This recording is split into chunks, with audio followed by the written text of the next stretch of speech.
Another technique recommended for correcting self-indulgent tendencies is cleaning of point B.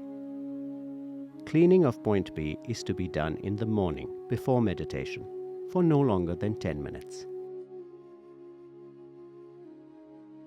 To locate point B, measure 2 fingers width straight to the right of the left nipple and then proceed straight down up to 3 fingers width. This is the position of point A. Now proceed 2 fingers width straight down from point A to find point B. Fix your attention on point B and imagine that all impurities and grossness are going out from point B from the front of the body.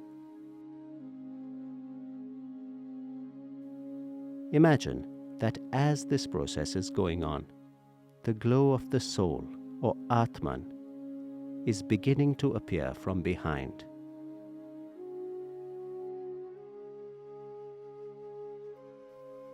This short process is extremely effective.